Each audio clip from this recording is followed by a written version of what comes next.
WikiLeaks has chimed in on the Trans-Pacific Partnership.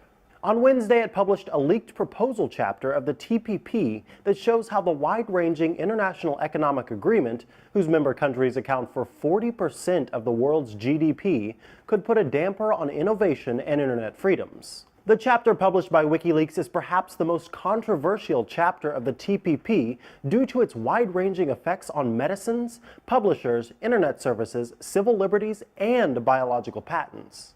Those concerns are only heightened by the high level of secrecy surrounding the TPP trade negotiations, where even members of Congress have complained they're being shut out of the process by more powerful transnational corporations. Knowledge Ecology International explains, the TPP text shrinks the space for exceptions in all types of intellectual property rights. The proposed text is bad for access to knowledge, bad for access to medicine, and profoundly bad for innovation. In addition to patenting surgical procedures and making low-cost pharmaceuticals more difficult to obtain, critics worry the TPP's wording promotes corporations and their interests over individual online freedoms. The TPP could extend media copyright protection terms which could benefit rights holders more than the originating artists.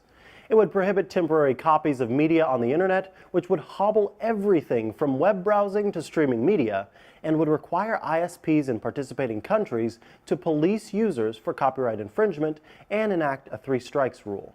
An analyst tells Democracy Now! It all bears a worrying resemblance to the SOPA and ACTA legislation that sparked internet backlash in 2011 and 2012. Think about all the things that it would be really hard to get into effect as a corporation in public. A lot of them rejected here and in the other 11 countries, and that is what's bundled in to the TPP. Luckily for the internet, WikiLeaks' publication comes as members of Congress put the brakes on what might have been a fast-track approval of the latest changes to the TPP. Democrats and Republicans alike are calling for greater congressional consultation when it comes to the U.S. trade agreements. The TPP is intended to lower trade barriers with other Pacific countries before the end of the year.